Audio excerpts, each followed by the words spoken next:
وبرکاتہ۔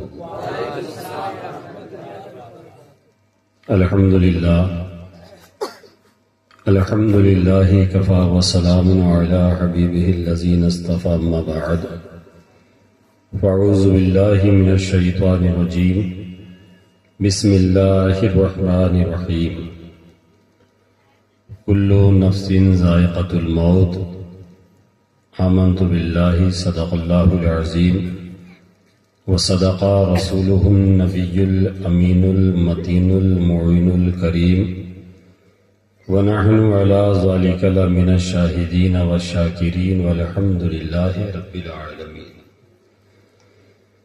غوث اعظم بمنی بے سر و ساما مدد، قبلہ دین مدد، کعبہ ایمان مدد، بگرداب بلا افتادہ کشتی، ضعیفان شکستہ رات پشتی، بحق خواجہ عثمان ہارون، مدد کن یا معین الدین چشتی۔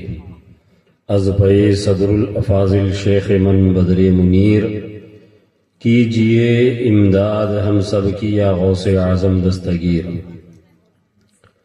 آئیے کچھ عرض و معروض سے قبل، کچھ سننے اور سنانے سے پہلے، اہل سنت کے دستور اور طریقے کے مطابق عمل کرتے ہوئے کچھ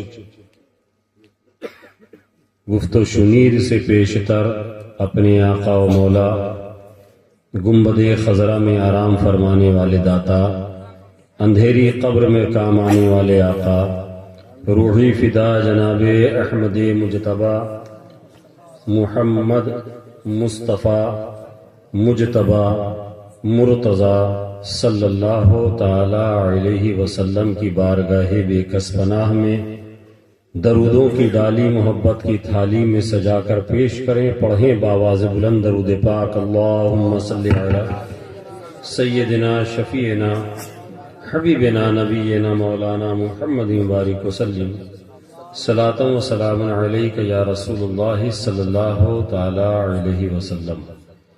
ایک مرتبہ اور باواز بلند درود شریف کا نذرانہ پیش کر لیں، اللہم صلی علی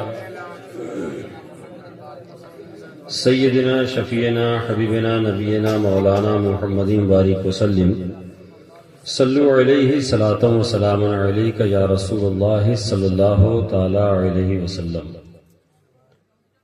حضرات،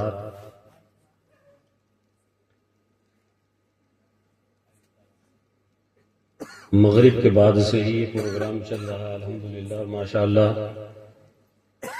بہت سارے خطبہ کو، مقررین کو آپ نے سماعت کیا، نعت خواں حضرات کو سماعت کیا۔ اہل سنت والجماعت کی ایک کھنکتی ہوئی آواز حضرت حافظ صدام رضا دلکش کی خوبصورت پاورفل آواز میں آپ نے نعت پاک سماعت کی۔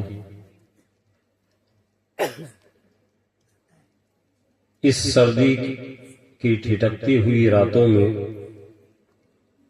ابھی تک آپ سبھی بیٹھے ہیں۔ اللہ تبارک و تعالی کی بارگاہ میں دعا ہے، التجا ہے کہ اللہ رب العزت آپ کا اور ہمارا یہاں آنا اپنے اور اپنے حبیب کی بارگاہ میں شرف قبولیت عطا فرمائے۔ پروردگار عالم تمام حاضرین، سامعین و سامعات کو دارین کی برکتیں، نعمتیں، سعادتیں عطا فرمائے۔ آج یہ محفل ایصال ثواب مرحومہ مغفورہ آسیہ بی بی، اللہ ان کی قبر پہ رحمتوں کی بارشیں برسائے، ان کے درجات میں بلندی عطا فرمائے، اور اہل خانہ کو صبر جمیل عطا فرمائے۔ اسی مناسبت سے میں نے ایک مشہور معروف آیت کریمہ کی تلاوت کا شرف حاصل کیا۔ میں چاہتا ہوں کہ اس سے پہلے میں ایک عظیم المرتبت شاعر، جو واقعی میں جن کو شاعر کہا جاتا ہے، مولانا اشفاق صاحب، آپ تمام حضرات تاریخ میں انشاءاللہ آپ لوگوں تک پہنچا رہا ہوں. ایک ایسی نعت شریف جس کو مسند پر بیٹھ کر نہیں لکھا گیا. جو پڑھنے لکھنے والے لوگ ہیں، یہ نوجوان بیٹھے ہوئے ہیں میرے دائیں جانب بائیں جانب، جو لوگ پڑھنے لکھنے کا شغف رکھتے ہیں وہ جانتے ہیں کہ اگر کوئی آرٹیکل لکھنا ہو کسی خاص عنوان کے تحت، کسی خاص ٹاپک پر، تو اس کے لیے ہمیں کتنا پرسکون ماحول چاہیے، اطمینان بخش فضا ہمیں چاہیے، جہاں سوچ و فکر ہماری پرواز کر سکے، جہاں ہمارا وسیع مطالعہ ہمارے کام آ سکے. مگر اگر میں آپ سے پوچھوں، ان علماء کرام سے پوچھوں کہ ایک شخص ایسا ہے جس کو یہ معلوم ہو کہ کل صبح میری موت ہو جائے گی، مجھے پھانسی پر تختہ دار پر لٹکا دیا جائے، اب اس سے کہا جائے کہ ایک آرٹیکل لکھ دو، ایک نعت شریف لکھ دو، تو کیا وہ لکھنے کی ہمت کرے گا؟ آپ لوگ سمجھ رہے ہیں میری بات؟ اگر سمجھ رہے ہیں تو تھوڑا سا آپ مجھے بھی سمجھاتے رہیے. سبحان اللہ بول دیجئے، کہیے سبحان اللہ. زبان سے اللہ کی پاکی جب سبحان اللہ کی شکل میں ہم بیان کرتے ہیں تو اللہ تبارک و تعالی ہمارے نامہ اعمال میں نیکیاں لکھ دیتا ہے. کہیے سبحان اللہ. میں یہ سمجھتا ہوں کہ اسٹیج سے لے کر اس مجمع تک، وہاں تک جو اوپر نوجوان بیٹھے ہیں اور جتنے ضعیف سنجیدہ دماغ ذہن کے لوگ اور طبیعت کے لوگ ہیں، شاید ہی کوئی ایسا ہو جو یہ کہے کہ نیکیوں کی ہمیں ضرورت نہیں. ضرورت ہے آپ کو نیکی درکار آچھے تو کیوں کرنا ہوگا؟ زور سے بولیے ماشاءاللہ. یہ بولتے رہیے گا تو آپ کے نامہ اعمال میں نیکیوں کا اضافہ ہوگا. سمجھ رہے ہیں آپ؟ تو میں یہ عرض کر رہا تھا کہ اب اگر ایسی سچویشن ہو، ایسا ماحول ہو، اس وقت میں کوئی نہیں لکھنے کی ہمت کر سکتا، جتنا ہی بڑا ودوان ہو، جتنا ہی بڑا قابل ہو، جتنا ہی اچھا رائٹر اور شاعر ہو. مگر میں ایک ایسے مرد قلندر، مرد مجاہد کی بات کر رہا ہوں کہ جہاں تاریخ جن کے گھر سے لکھی جاتی ہے، کہیے سبحان اللہ، یہ گھرانہ ہی تاریخ لکھنے کے لیے آیا ہے. یہ گھرانہ زمین پر تاریخ لکھنے ہی کے لیے آیا ہے، اور جن کی تاریخ سے ہمارے لیے، آپ کے لیے اور صبح قیامت تک انسانوں کے لیے مشعل راہ نکلتی ہے. یہ گھرانہ کوئی اور نہیں بلکہ میرے آقا صلی اللہ علیہ وسلم کا گھرانہ ہے. کہیے سبحان اللہ. یہ حضور کا گھرانہ، یہ اس گھرانے کا فرد کر سکتا ہے، عام انسان کے بس کی بات نہیں ہے. زمانے نے جن کو مجاہد جنگ آزادی، شہنشاہ سخن حضرت علامہ سید کفایت علی کافی کے نام سے یاد کیا ہے، اور یہ اتنے بڑے شاعر ہیں کہ ان کی شہنشاہی کو وقت کا امام بھی قبول کر رہا ہے. کہیے سبحان اللہ. اعلی حضرت عظیم البرکت عظیم المرتبت الشاہ امام احمد رضا خان فاضل بریلوی رحمت الرضوان فرماتے ہیں، کافی ہے بادشاہ نعت گویان رضا.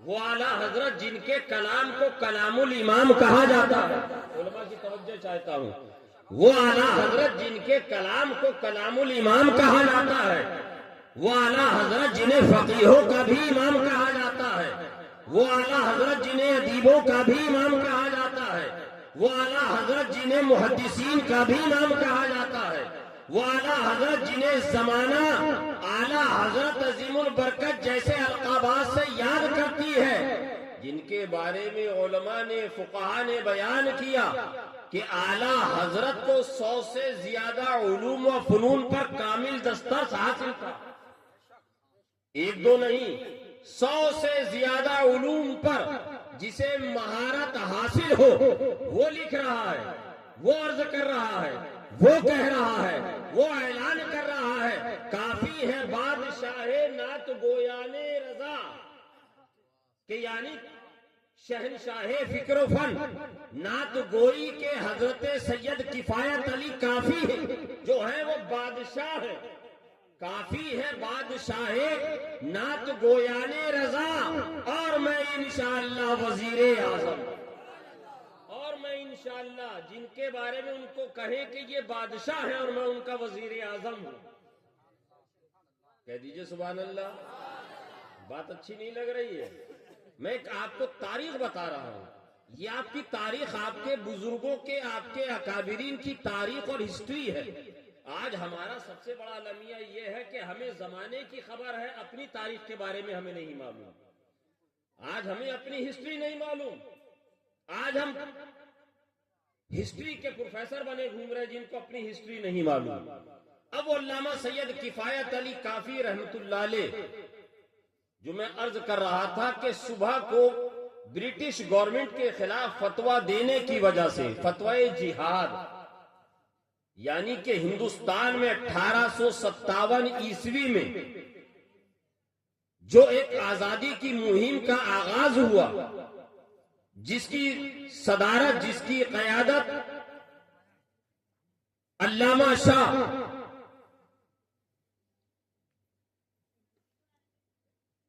عبدالحق خیرآبادی رحمت اللہ علیہ فرما رہے تھے، انہی کے حضرت خیرآبادی کے فضل حق خیرآبادی ان کے فتوے کی تائید اور حمایت مراد آباد کی زمین سے جنہوں نے 1857 میں کری، وہ علامہ سید کفایت علی کافی۔ اب صبح کو پھانسی کا آرڈر ہو گیا، رات کو جیلر نے آ کر کہا مولانا، اور آپ کو ایک بات اور بتاؤں، صرف سزائے موت نہیں دی گئی تھی، پھانسی کی سزا صرف نہیں دی گئی تھی، یہ بات بھی یاد رکھیے گا کہ ان کو اتنا درد، ایسی سزا، ایسا اتپیڑن ان کے ساتھ میں انگریز حکومت اور انگریز گورنمنٹ نے کیا تھا کہ تاریخ، اچھا چونکہ میں اسی شہر کا ہوں، میں خود الحمدللہ مراد آباد کا ہوں، یہ میرے مراد آباد کی بات ہے، میں کہیں اور کی بات نہیں کر رہا ہوں، یہ میرے گھر کی، میرے شہر کی بات ہے۔ علامہ کفایت علی کافی کو جو سزا دی جاتی تھی ان میں سے ایک سزا یہ تھی کہ آپ کے جسم کے اوپر کپڑے اتار دیے جاتے تھے، جس سے کپڑے پر استری کرتے ہیں، آئرن کرتے ہیں، آپ کے یہاں کیا بولتے ہیں؟ آئرن بولتے ہیں نا، اس کو اس زمانے میں الیکٹرک کا تو تھا نہیں، کوئلے کا تھا، اس کو کوئلے پر اور آگ پر جلا کر سرخ کیا جاتا، گرم کیا جاتا، اور وہ گرم آئرن حضرت علامہ کفایت علی کافی کی پیٹھ پر داغی جاتی، اس سے پیٹھ جلائی جاتی، اور اس کے اوپر ظلم بالائے ظلم نمک اور مرچ چھڑکی جاتی، اور کہا جاتا کہ اپنا فتویٰ، اپنا اعلان واپس لے لو۔ حضرت کفایت علی کافی رحمت اللہ علیہ نے کہا کہ میں نے جو فتوے کی تائید کی ہے، میں نے جو فتویٰ دیا ہے، کفایت علی کی جان جاتی ہے تو چلی جائے، مگر اس ملک کے ساتھ کفایت علی کبھی غداری نہیں کر سکتا ہے۔ کرتے ہیں وہ ہم سے وفا کی امید، جو نہیں جانتے وفا کیا ہے، آج ہم سے محبت کا ثبوت مانگا جاتا ہے۔ اب وہ علامہ کفایت علی کافی، صبح کو تختہ دار پہ پھانسی پہ لٹایا جانا، رات میں جیلر نے آ کر کہا مولانا آخری خواہش ہو تو بتا دینا، صبح تمہیں پھانسی کے تختے پر لٹایا جائے گا، تمہیں تختہ دار پر لٹکا دیا جائے گا۔ صبح ہوتی ہے، حضرت علامہ کفایت علی کافی رحمت اللہ علیہ وضو کرتے ہیں، فجر کی نماز ادا کرتے ہیں، جیل کی چار دیواری میں نہیں بلکہ گل شہید مراد آباد کے بالکل بیچ میں واقع ایک چوراہا ہے، عیدگاہ کے قریب، حضرت سیدنا شاہ ابراہیم رحمت اللہ علیہ قدوسی سلسلے کے بہت بڑے بزرگ، اور جنہیں بانی شہر مراد آباد بھی کہا جائے تو بیجا نہیں ہوگا، بلکہ در حقیقت شہر کے بانی وہی ہیں۔ ان کے مزار شریف کے احاطے سے مشکل سے 500 میٹر کے فاصلے پر گل شہید کے چوراہے پر اعلان پہلے کر دیا گیا تھا کہ کل صبح مولانا کفایت علی کافی کو تختہ دار پر لٹکا دیا جائے گا۔ شہر کے لوگ صبح سے ہی آنا شروع کر دیے، شہر کے لوگ اس مقام پر جمع ہونا شروع ہو گئے۔ وقت مقررہ پر فل سیکیورٹی کے ساتھ سپاہیوں کے دستے کے بیچ میں مولانا کفایت علی کافی رحمت اللہ علیہ کو لایا گیا، تختہ دار کے اوپر ان کو کھڑا کیا گیا۔ ابھی پھانسی کا پھندا نہیں دیا گیا ہے گلے میں، ابھی ہاتھ پیچھے نہیں باندھے گئے ہیں۔ ان سے کہا مولانا کوئی آخری خواہش ہو تو بتاؤ، آخری خواہش ہو تو بتاؤ، ہم پورا کریں گے۔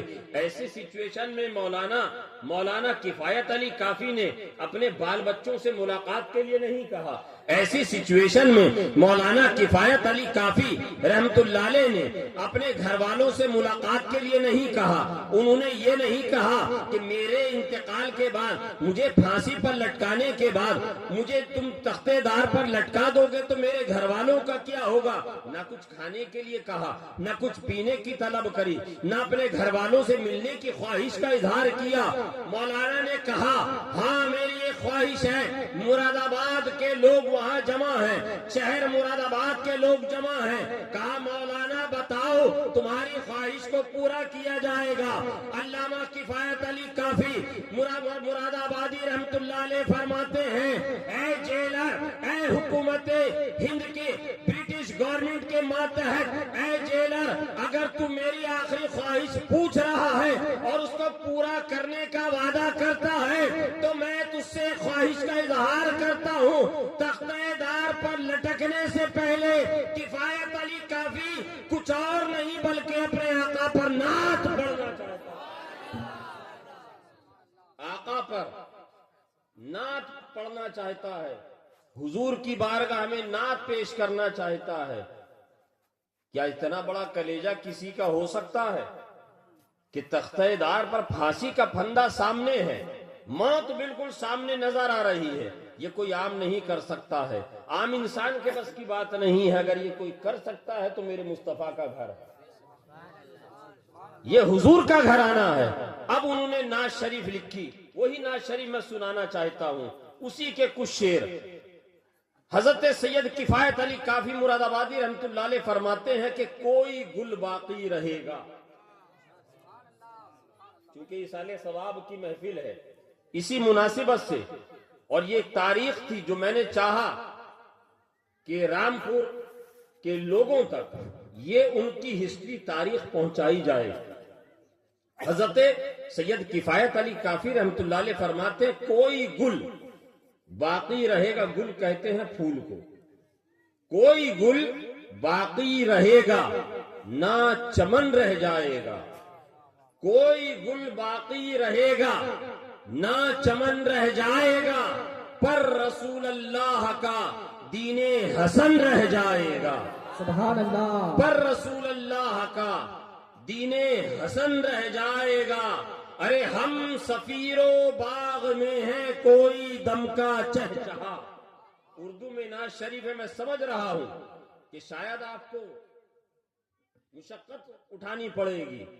ہم سفیرو باغ میں ہیں کوئی دم کا چہچہا، ارے بلبلیں اڑ جائیں گی سونا چمن رہ جائے گا، بلبلیں اڑ جائیں گی سونا چمن رہ جائے گا، اور اطلس و کم خواب کی پوشاک پہ نازا نہ ہو۔ آج ہم اعلیٰ لباس پہنتے ہیں، خوبصورت لباس، ایک کو تھوڑا سا کم کر دیں، تھوڑا سا ایک کو کم کر دیجیے۔ آج اچھا لباس پہن کر ہم اس پر فخر کرتے ہیں نا، سبھی آپ کرتے ہیں کہ الحمدللہ آج اللہ کا شکر ادا کرتے ہیں۔ الحمدللہ جو اللہ کے نیک بندے ہوتے ہیں وہ اللہ کا شکر ادا کرتے، کہیے سبحان اللہ۔ سبحان اللہ، وہ کر و فر اور اپنی شان دکھانے کے لیے نہیں، بلکہ اللہ کی نعمتوں کا شکر ادا کرنے کے لیے وہ شکر ادا کرتے ہیں اچھے اچھے لباس کے اوپر. مگر حضرت سید کفایت علی کافی رحمت اللہ علیہ کیا فرماتے ہیں کہ اطلسو کم خواب کی پوشاک پہ نازا نہ ہو. آج جو یہ رنگ برنگی اعلیٰ ترین لباس پہن کر تم ناز کرتے ہو نا کہ ہم نے آج پرنس سوٹ پہنا ہے، آج ہم نے جینس پہنی ہے، آج ہم نے شیروانی پہنی، آج ہم نے کرتا پہنا، آج ہم نے جبہ پہنا. نہیں، کفایت علی کافی کہتے ہیں کہ اطلسو کم خواب کی پوشاک پہ نازا نہ ہو. ارے اس تنے بے جان پر خاکی کفن رہ جائے گا. سبحان اللہ، اس ماشاء اللہ. تنے بے جان پر خاکی کفن رہ جائے گا اور نام شاہان جہاں مٹ جائیں گے لیکن یہاں. نام شاہان جہاں مٹ جائیں گے لیکن یہاں حشر تک نام و نشان پنجتن رہ جائے گا. حشر تک نام و نشان سبحان اللہ. پنجتن رہ جائے گا. اور ایک وظیفہ میں آپ کو حضرت کفایت علی کافی کے توسل سے پیش کر رہا ہوں. حضرت کفایت علی کافی فرماتے ہیں اے لوگوں، اگر کامیابی چاہتے ہو، کامرانی چاہتے ہو اور چاہتے ہو کہ ہم کامیاب ہو جائیں، ہم ترقی کر جائیں، تو حضور پر کثرت سے درود پڑھو. کہیے سبحان اللہ. حضور پر کثرت سے درود پڑھو. لکھتے ہیں کہ جو پڑھے گا صاحب لولاک کے اوپر درود، جو پڑھے گا صاحب لولاک کے اوپر درود، ارے آگ سے محفوظ اس کا تن بدن رہ جائے گا. نعرہ تکبیر، نعرہ رسالت، نعرہ رسالت، مسلک اعلی حضرت حضور نجم العلماء. کوئی گل باقی رہے گا نہ چمن رہ جائے گا، پر رسول اللہ کا دین حسن رہ جائے گا. ایک مرتبہ اور جھوم کے بارگاہ ختم نبوت و رسالت میں درود پاک کا ہدیہ پیش کریں. اللہم صلی علی سیدنا شفیعنا مولانا محمد بارک سیدنا وسلم شفیعنا صلی علیہ حبیبنا السلام نبینا علیکہ مولانا رسول اللہ محمد صلی اللہ علیہ وسلم. صلو علیہ صلاۃ و سلام علیک یا رسول اللہ صلی اللہ علیہ وسلم. حضرات، میں نے جس آیت کریمہ کی تلاوت کا شرف حاصل کیا، اللہ تبارک و تعالیٰ قرآن عظیم میں ارشاد فرماتا ہے کلو نفس ذائقۃ الموت. محفل کی مناسبت سے آج آنے کا جو مقصد ہے، آپ کے ہمارے جمع ہونے کا جو مدعا ہے، آپ اور ہم اچھی طریقے سے جانتے اور میں سمجھتا ہوں کہ اس آیت کریمہ کا حافظ صدام صاحب اگر میں ترجمہ اس محفل میں نہ بھی کروں تو اس کا ترجمہ، اس کا مفہوم، اس کا مطلب، اس کی میننگ آپ سب جانتے ہیں، سبھی جانتے ہیں، کیونکہ اکثر سنتے ہیں، اکثر سنتے رہتے ہیں. مگر حصول برکت کے لیے اللہ تبارک و تعالی ارشاد فرماتا ہے ہر نفس کو موت کا مزہ ذائقہ چکھنا ہے. ہر نفس کو موت کا مزہ ذائقہ چکھنا ہے. یہ ایک سچائی ہے پوری دنیا کی. کسی بھی ملک کا ہو، کسی بھی رنگ کا ہو، کسی بھی دور کا ہو، چاہے وہ آج کا ہو، آج سے 100 سال پہلے کا ہو، 1000 سال پہلے کا ہو، یا آنے والے 500 سال کے بعد کا ہو، کسی بھی مذہب کا ماننے والا ہو، مسلمان ہو، یہودی ہو، نصرانی ہو، مجوسی ہو، ہندو ہو، سکھ ہو، کسی بھی مذہب کا ہو، سب کا اس پر بالاتفاق ایک ہی رائے، اس کے اوپر کسی کا کوئی بھی متبھید نہیں کہ جو اس دنیا میں آیا ہے اس کو موت کا مزہ چکھنا ہے. اس میں کوئی اختلاف نہیں، کسی مذہب کا، کسی ملک کا، کسی بھی زبان کے بولنے والے کا. اب چونکہ یہ ایصال ثواب کی محفل ہے،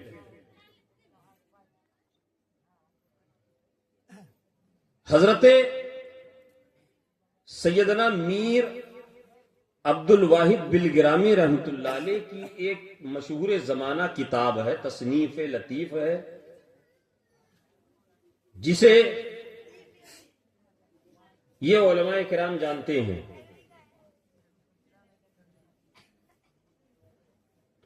حضرت میر عبد الواحد بلگرامی رحمت اللہ علیہ سبع سرابل شریف اس کتاب کا نام ہے. اس میں ایک جگہ لکھتے ہیں، ایک واقعہ بیان کرتے ہیں.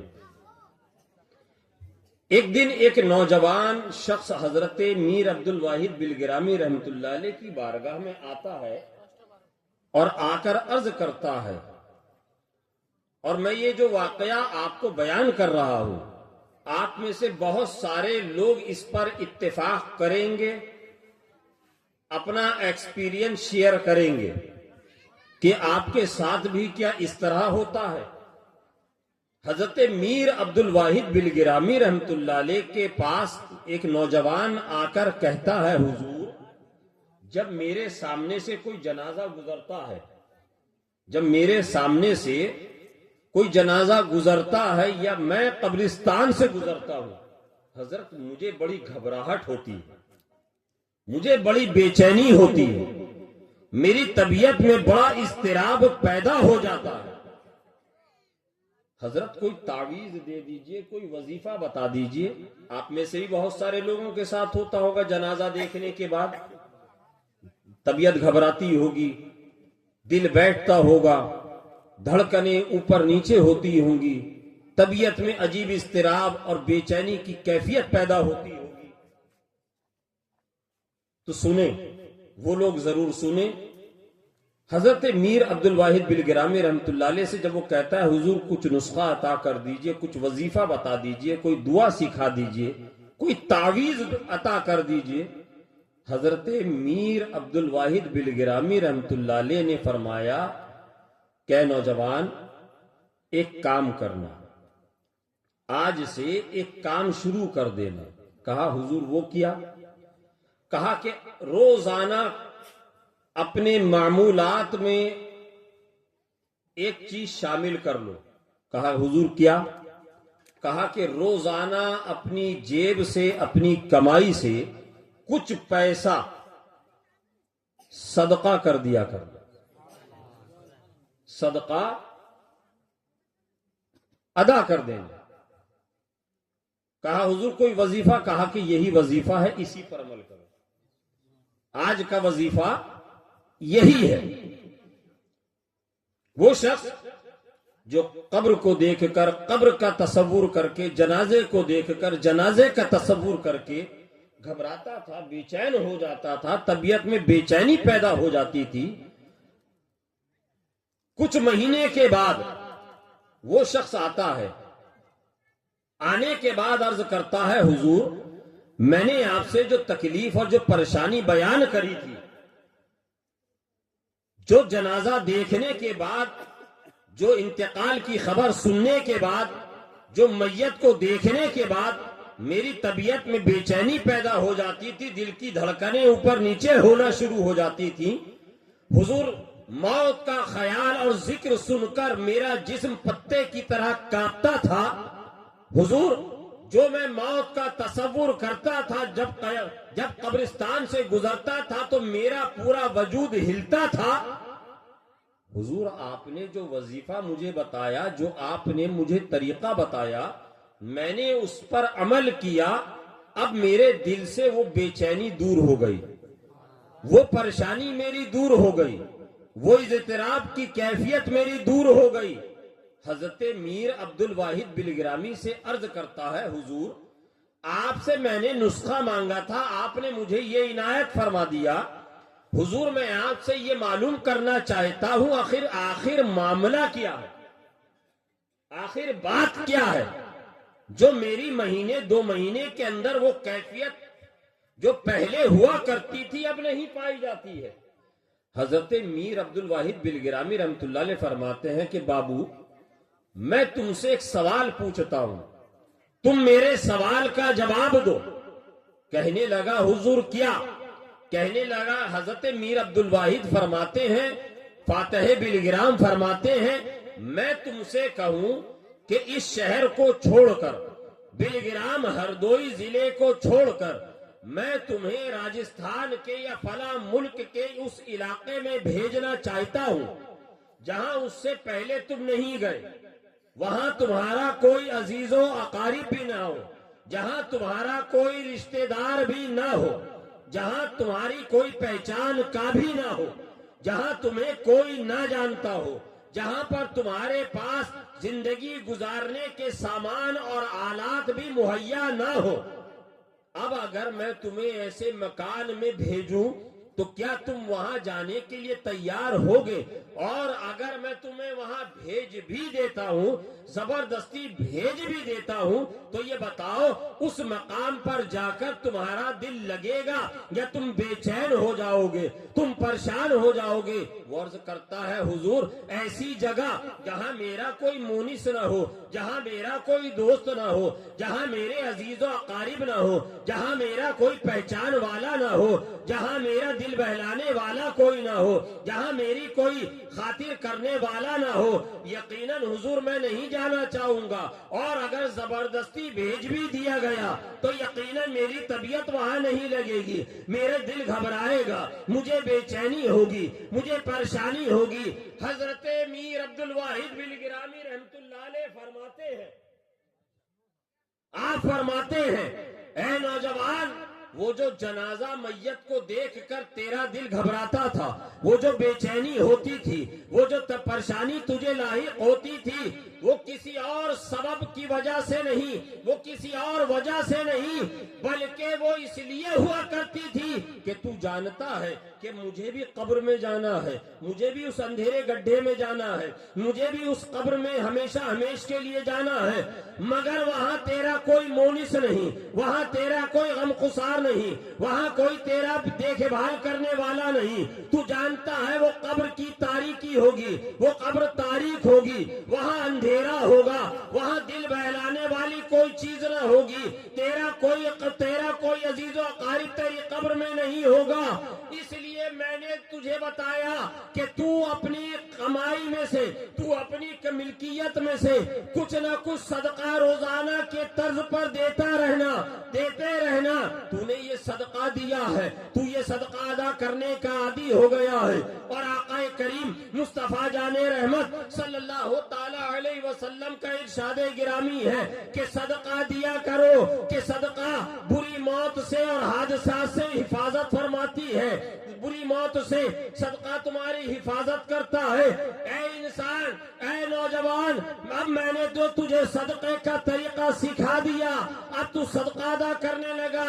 اب جو تو قبر میں جائے گا، اب تیرے دل میں وہ بے چینی اس لیے نہیں ہے کہ تو نے اپنے وہاں پر جانے کا سامان مہیا کر لیا ہے، تاریکی کو دور کرنے کے لیے سجدوں کا ذخیرہ اکٹھا کر لیا ہے، تو نے اپنی نیک اعمال میں اضافہ کر لیا ہے، اس لیے اب تیری طبیعت جنازہ دیکھ کر گھبراتی نہیں ہے، پہلے اس لیے گھبراتی تھی کہ تو تنہا جانے والا تھا، اب تو تنہا نہیں جائے گا بلکہ تیرے ساتھ تیری نیکیاں بھی قبر میں جائیں گی،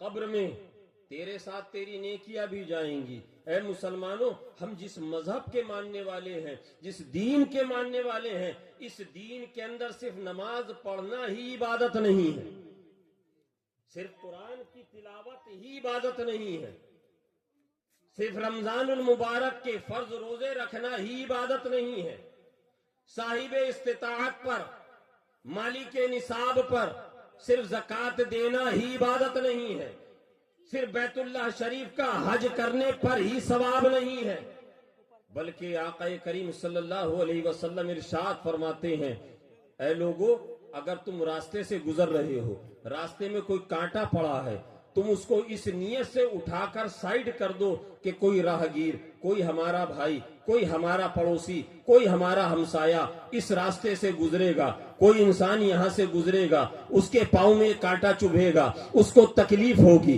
تم نے اس نیت کے ساتھ اس کو کنارے کر دیا کہ تم یہ ہٹا دو گے تو وہ تکلیف سے محفوظ ہو جائے گا۔ میرے آقا ارشاد فرماتے ہیں پروردگار عالم تمہارے اس عمل پر بھی تمہارے نامہ اعمال میں نیکیوں میں اضافہ فرما دے گا، نیکیوں میں اضافہ فرما دے گا۔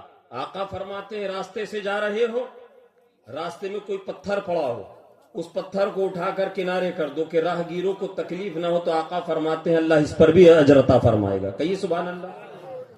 اور مزے کی بات بتا دوں، جن کے والدین زندہ ہیں، آقا فرماتے ہیں جنہوں نے محبت سے اپنے والدین کے چہرے کی زیارت کری نا، اللہ تبارک و تعالیٰ اسے ایک حج مبرور کا ثواب عطا فرمائے۔ کہیے سبحان اللہ۔ ماں باپ سے محبت جس کو ہے وہ ہاتھ اٹھا کر کہے سبحان اللہ۔ ماشاءاللہ۔ اب میں اب یہاں پر حضرت بایزید بستامی، ماں باپ کی بات چل رہی ہے، آخری بات عرض کر کے اپنی گفتگو تمام کروں گا، وقت بہت ہو گیا۔ چونکہ یہ مرحومہ آسیہ بی بی کے ایصال ثواب کی محفل ہے، ہم میں سے بہت سارے ایسے لوگ ہیں جن کے والدین ہمارے درمیان نہیں ہیں، ہم ان کی شفقتوں سے محروم ہو چکے ہیں، اور زیادہ تر ایسے ہیں کہ جن کے والدین موجود ہیں، تو ان کے لیے یہ واقعہ اسپیشلی میں سنا رہا ہوں تاکہ وہ اپنے والدہ کی، اپنے والد کی اہمیت اور ان کی موجودگی کو اللہ کی رحمت تصور کریں۔ کہیے سبحان اللہ۔ حضرت بایزید بستامی رحمت اللہ علیہ فرماتے ہیں کہ ایک سال میں حج پر گیا، فرماتے ہیں کہ اس سال حج پر بہت زیادہ بھیڑ تھی، بہت زیادہ رش تھا، جس طرح الحمدللہ تحدیث نعمت کے لیے عرض کر رہا ہوں 2019 میں اس فقیر کو حضور صاحب سجادہ برادر گرامی وقار حضور ناصر ملت حضرت علامہ سید عظیم الدین صاحب قبلہ کی رفاقت میں حج بیت اللہ کی سعادت میسر آئی۔ لاک ڈاؤن سے پہلے، وہ لاک ڈاؤن سے پہلے اور یعنی کہ وہ آخری حج تھا، اس کے بعد ہی لاک ڈاؤن کی کنڈیشنز لگ گئی، وہ پابندیاں عائد ہو گئی۔ اس سال 49 لاکھ حجاج پہنچے تھے عرب شریف۔ کہیے سبحان اللہ۔ 49 لاکھ پوری دنیا سے۔ حضرت بایزید بستامی رحمت اللہ علیہ فرماتے ہیں کہ اس سال بھی بہت زیادہ رش تھا، بہت زیادہ بھیڑ کی، کراؤڈ تھا، اور وہاں کا دستور ہے، جو لوگ عمرے پر گئے ہوں گے انہوں نے مینا کی وادیوں کی زیارت کری ہوگی، جو حج پر گئے ہوں گے تو وہ تو وہاں ٹھہرتے ہی ہیں ایام حج میں۔ وہ جانتے ہیں چاہے مکہ شریف میں ہو، مدینہ شریف میں ہو، ہر جگہ مکہ مدینہ میں ایک ایک ملک کے لوگوں کے لیے ایک ایک ایریا خاص کر دیا جاتا ہے، مختص کر دیا جاتا ہے۔ یہ حصہ عزیزیہ کا ہے، یہاں پہ انڈیا کے لوگ رہیں گے، یہ حصہ عزیزیہ کا ہے، یہاں نیپال کے لوگ رہیں گے، یہ عزیزیہ کا ہے، یہاں برما کے لوگ رہیں گے، یہاں بنگلہ دیش کے لوگ رہیں گے، اس طرف عراق کے رہیں گے، شام کے، پوری دنیا کے جہاں سے بھی مسلمان آئے ہیں۔ حضرت بایزید بستامی رحمت اللہ علیہ فرماتے ہیں کہ میں نے جب اتنا کراؤڈ دیکھا تو میں نے خانہ کعبہ کے صحن میں کھڑے ہو کر اپنے رب سے دعا کی، التجا کی کہ مولا اتنے بڑے مجمع میں، اتنے لوگوں میں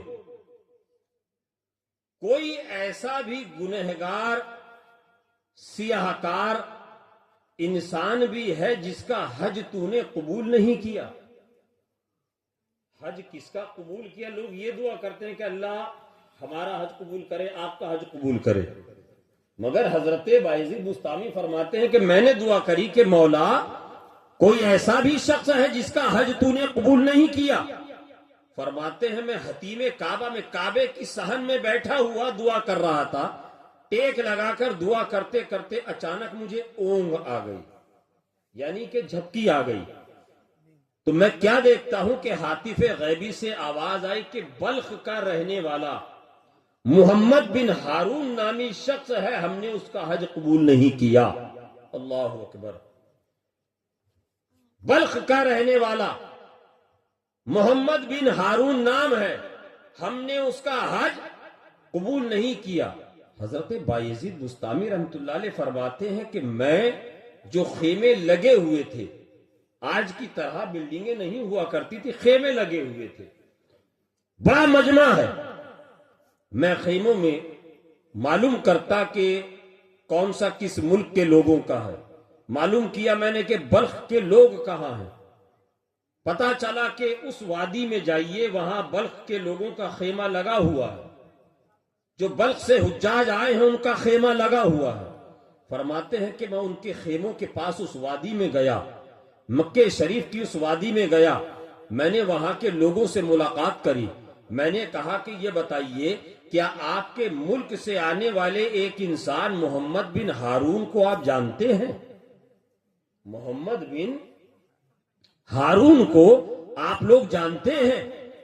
لوگوں نے کہا ارے تم کس کی بات کرتے ہو، وہ تو بڑا عبادت گزار انسان ہے، وہ تو بڑا نیک انسان ہے، وہ تو بڑا تہجد گزار انسان ہے، وہ تو بڑا ہی با کردار انسان ہے، اس کا لمحہ لمحہ عبادتوں میں گزر رہا ہے، وہ تو ہمیشہ قرآن کی تلاوت میں مصروف رہتا ہے، دن کو روزے رکھتا ہے، رات کو قیام کرتا ہے۔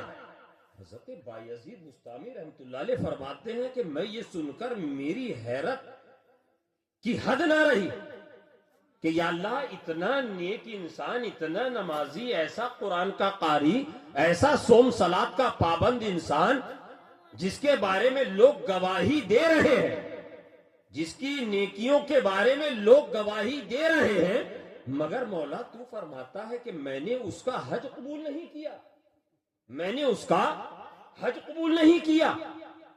پوچھا کہ وہ محمد بن ہارون کہاں ہے؟ کہا کہ اس کو خیموں میں مت تلاش کرو۔ کہا پھر؟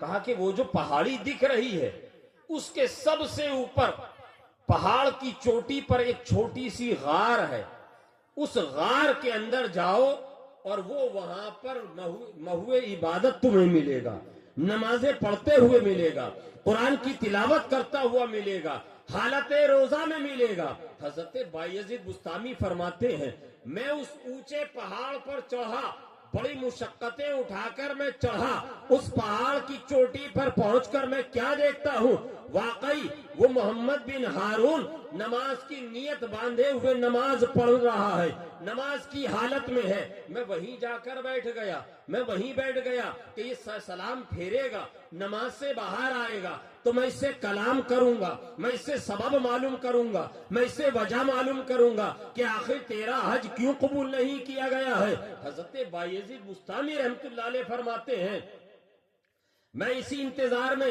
بیٹھا رہا کہ جب اس نے سلام پھیرا، سلام پھیرنے کے بعد میری طرف مخاطب ہوا، میری طرف توجہ کرتا ہے، میں نے کہا السلام علیکم، کہنے لگا بایزید بستامی وعلیکم السلام۔ میں حیرت میں پڑ گیا، پہلی بار میں ملا، یہ میرا نام بھی جانتا ہے۔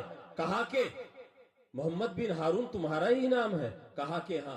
کہا کہ یہ بتاؤ تم اتنے عبادت گزار ہو، تم اتنے نیکیاں کرنے والے ہو، وہ بیچ میں درمیان میں روک کر کہتا ہے اے بایزید بستامی، اے بایزید بستامی، کیا تمہیں بھی اللہ نے خبر دے دی کہ میرا حج قبول نہیں ہوا؟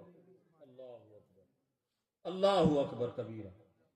حضرت بایزید بستامی فرماتے ہیں کہ میری حیرت کا ٹھکانہ نہ رہا، میں محو حیرت ہو کر اس کی طرف دیکھنے لگا کہ خواب مجھے آیا، پہلی بار ملنے میں آیا، یہ میرا نام بھی جانتا اور میرے خواب کے بارے میں بھی جانتا ہے۔ اب وہ زار و قطار رو کر حضرت بایزید بستامی اس سے پوچھتے ہیں کہ اے شخص بتا تو صحیح، آخر کیا معاملہ ہے، آخر معاملہ کیا ہے، بات کیا ہے جو تیرا حج قبول نہیں ہوا؟ کہا ہے بایزید بستامی یہ لگاتار میرا 24 سالہ حج ہے، لگاتار 24واں حج ہے۔ اے مسلمانوں، نوجوانوں، بڑی غور سے بس یہ آخری چند جملے سن لینا خدا کے واسطے، اور اس پر عمل کرنے کی کوشش کرنا۔ میں جو عرض کرنے جا رہا ہوں، حضرت بایزید بستامی سے کہتا ہے بایزید یہ میرا 24واں حج ہے، 24واں حج۔ ہر سال کوئی نہ کوئی اللہ کا مقرب نیک بندہ آ کر مجھے یہ خبر دیتا ہے کہ اے محمد بن ہارون تیرا حج قبول نہیں ہوا، اے محمد بن ہارون تیرا حج قبول نہیں ہوا۔ حضرت بایزید بستامی فرماتے ہیں آخر معاملہ کیا ہے جو لگاتار 24 حج کرنے کے بعد بھی تیرا حج قبول نہیں ہوا؟ وہ کہتا ہے کہ حضرت میں بلخ کا رہنے والا، وہاں کا بہت بڑا رئیس، میں وہاں کا بہت بڑا بزنس مین، وہاں کا میں بزنس ٹائکون، بلخ کے لوگ مجھے بڑا اچھی طرح جانتے ہیں، لیکن آپ جانتے ہیں نا کہ جب اللہ تبارک و تعالیٰ شہرتیں عطا کرتا ہے، دولت عطا کرتا ہے تو شیطان اس کے پیچھے لگ جاتا ہے۔ شیطان مجھ پر بھی حاوی ہو گیا، ایک میں دھیرے دھیرے غلط لوگوں کی سنگت میں بیٹھنے لگ گیا، میں ان کے ساتھ بیٹھ کر نشہ کرنے لگ گیا، میں شراب پینے لگ گیا۔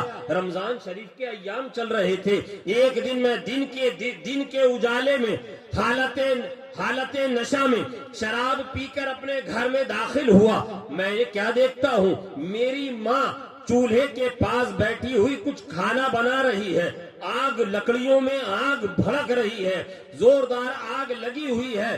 میں جو ہی نشے کی حالت میں گھر میں داخل ہوا، میں نے اپنی ماں سے کہا اے امی جان اگر کھانے کا کچھ ہے تو میرے لیے لے کر آؤ۔ امی نے کہا اے ظالم، اے محمد ہارون، اے ظالم ابن ہارون، تجھے شرم نہیں آتی؟ رمضان شریف کا مہینہ چل رہا ہے، کم سے کم اتنا ہی لحاظ کر لے، کم سے کم اتنا ہی خیال کر لے، گھر میں دوسرے لوگ بھی رہتے ہیں، تیرے بچے بھی ہیں، تیری فیملی بھی ہے، محلے میں اور بھی لوگ رہتے ہیں، ایک تو نشے کی حالت میں آیا ہے، تو نے شراب پی رکھی ہے، روزوں کی حالت میں رمضان کے دنوں میں تو شراب پی کر آیا ہے اور دن میں کھانا مانگ رہا ہے۔ حضرت بایزید بستامی رحمت اللہ علیہ سے وہ کہتا ہے، محمد بن ہارون کہتا ہے جب میری والدہ نے مجھے یہ ملامت کری، میری والدہ نے مجھے یہ ڈانٹا اور میری والدہ نے مجھے یہ لفظ کہے تو کہتے ہیں کہ میرے اوپر شیطان حاوی ہو گیا، میں حالت نشہ میں تھا، شراب کی حالت میں تھا، اچانک سے میں ایک زور سے لات سے ٹھوکر مارتا ہوں اپنی ماں کو۔ میری ماں جو چولہے میں آگ جل رہی تھی اس کے اوپر ایک برتن میں کچھ کھانا پانی رکھا ہوا تھا، میری ماں اس میں گرتی ہے، ایک گھر میں شور برپا ہوتا ہے، اچانک لوگ مجھے آتے ہیں اور پکڑ کر ایک کمرے میں بند کر دیتے ہیں۔ 3 دن تک میں حالت نشہ میں رہا، مجھے ہوش نہیں کہ کیا ہوا، مگر کبھی کبھی ہلکی لوگوں کی آوازیں سنتا تھا کہ محلے کے لوگ ہیں، عزیز و اقربا ہیں، سماج کے لوگ ہیں، میرے گھر میں گفتگو کر رہے ہیں۔ 3 دن کے بعد جب میرا نشہ اترا، جب میں بیدار ہوا، جب میری آنکھیں کھلی تو میں کیا دیکھتا ہوں کہ میری بیوی، میرے نکاح میں رہنے والی میری بیوی اپنی گٹھری کے اندر سامان باندھ رہی ہے، اپنا سامان باندھ رہی ہے، بچوں کی ضرورت کا سامان باندھ رہی ہے۔ میں نے اس سے کہا اے اللہ کی بندی کہاں جا رہی ہے، اے اللہ کی بندی کہاں کی تیاری کر رہی ہے؟ وہ مجھ سے کہتی ہے ارے نادان، میں تیرے ساتھ ایک لمحہ بھی گزارنا نہیں چاہتی ہوں، میں تو 3 دن سے اس انتظار میں تھی کہ تو ہوش میں آ جائے تو میں اپنے بچوں کو لے کر تیرے سائے سے بھی دور چلی جاؤں، اس لیے کہ تو نے رمضان کے دنوں میں شراب پی ہے، تو نے اس چیز کا استعمال کیا ہے جسے اللہ اور اس کے رسول نے ناپسند کیا ہے، جسے شریعت نے ناپسند کیا ہے، اور رمضان کے دنوں میں پی کر تو نے اپنی ماں کا قتل کیا ہے۔ وہ سنتے ہی کہتا ہے میری آنکھیں، میرا جو بچا کچا نشہ تھا وہ سب کافور ہو گیا۔ میں نے اس سے کہا ماں کا قتل کیا ہے؟ کہا تجھے نہیں معلوم، تجھے کیسے معلوم ہوگا، تو تو نشے میں تھا، تو تو شراب پیے ہوئے تھا، تو تو نشے کی حالت میں تھا، تو نے جو لات سے ٹھوکر ماری، تیری ماں جو چولہے کے اندر جا کر گری، وہ کھولتا ہوا تیل کا بھرا ہوا برتن تیری ماں کے اوپر گرا، تیری ماں تڑپ تڑپ کر مر گئی تیری اس حرکت کی وجہ سے۔ حضرت حضرت بایزید بستامی رحمت اللہ علیہ کو سنا کر وہ رو رو کر کہتا ہے، محمد بن ہارون رو کر کہتا ہے، اتنا کہہ کر میری بیوی نے سامان اٹھایا اور بچوں کو لیا اپنے میکے کو چلی گئی۔ جب مجھے یہ پتا چلا کہ میں نے ٹھوکر مار کر ہاتھ سے دھکا دے کر اپنی ماں کا قتل کر دیا اور میں نے کلہاڑی کو اٹھایا اور اپنے اسی ہاتھ کے اوپر ایک ضرب لگائی، میرا ایک بازو سے ہاتھ میں نے کاٹ کر پھینک دیا۔ اے حضرت بایزید بستامی، یہ 24واں سال لگاتار چل رہا ہے، 24 سال سے میں ہمیشہ حالت روزہ میں رہتا ہوں، رب کی عبادتیں کرتا ہوں، نمازیں پڑھتا ہوں، تلاوتیں کرتا ہوں، صدقہ دیتا ہوں اور پیدل چل کر حج کرتا ہوں کہ شاید میرا رب میری خطا کو معاف کر دے، مگر اے بایزید بستامی 24 سال گزر گئے، میری ماں کا جو ماں کو ستایا تھا میں نے، اس جرم کی سزا آج تک مجھے نہیں ملی۔ اللہ اکبر کبیرہ، آج تک مجھے اس جرم کی سزا مل رہی ہے، آج تک مجھے معافی نہیں ملی ہے۔ اے رامپور کے غیور مسلمانوں، اگر ماں باپ کے ساتھ اونچی آواز میں بات کرتے ہو تو اپنا انجام سوچ لینا، اپنا انجام سوچ لینا۔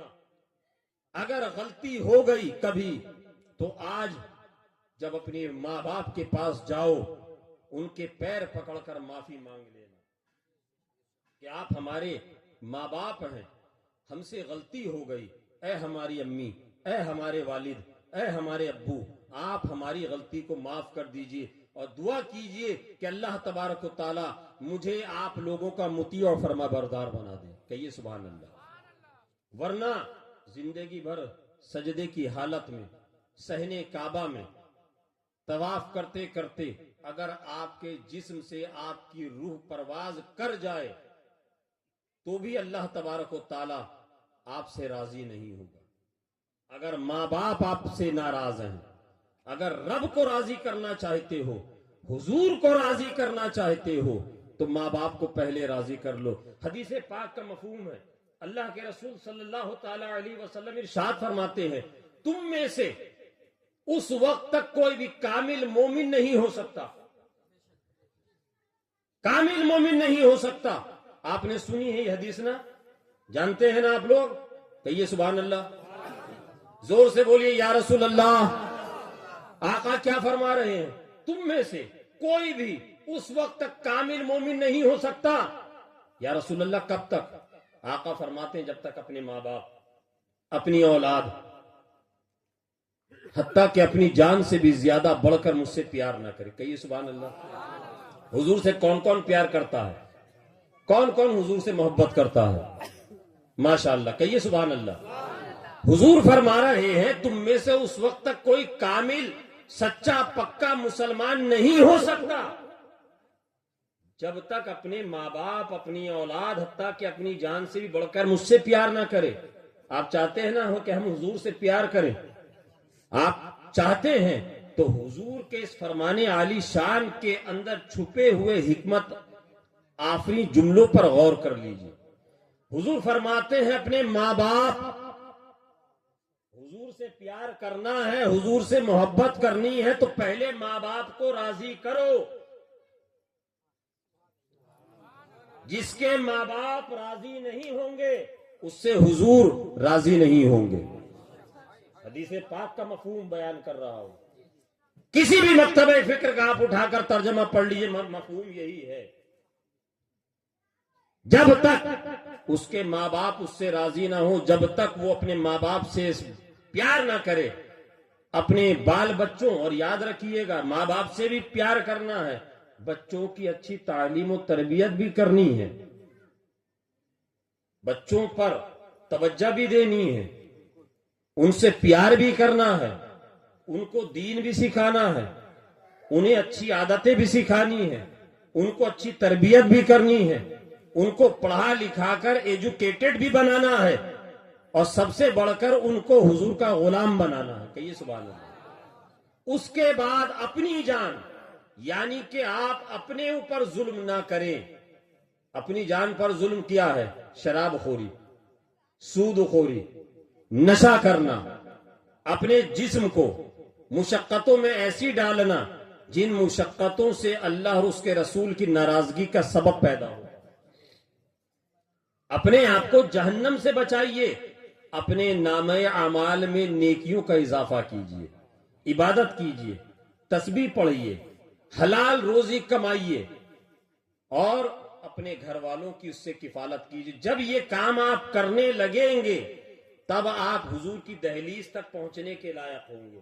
تب حضور فرماتے ہیں کہ پھر ان سے بڑھ کر مجھ سے پیار کرے، تب اس کا ایمان کامل ہوگا. اللہ تبارک و تعالی اپنے حبیب پاک صلی اللہ علیہ وسلم کے صدقے میں ہمیں اور آپ کو کہنے سے زیادہ عمل کی توفیق عطا فرمائے. میں نے قرآن عظیم کی آیت کریمہ کی تلاوت کا شرف حاصل کیا. کل نفس ذائقۃ الموت، ہر نفس کو موت کا مزہ چکھنا ہے، ہر نفس کو موت کا مزہ چکھنا ہے. اللہ تبارک و تعالی ہم سبوں کو زندگی بھی ایمانی عطا فرمائے، ہم سبوں کو اللہ زندگی بھی ایمانی عطا فرمائے اور ہم سبوں کو موت بھی ایمانی عطا فرمائے. کہہ دیجئے آمین. وآخر دعوانا الحمدللہ رب العالمین.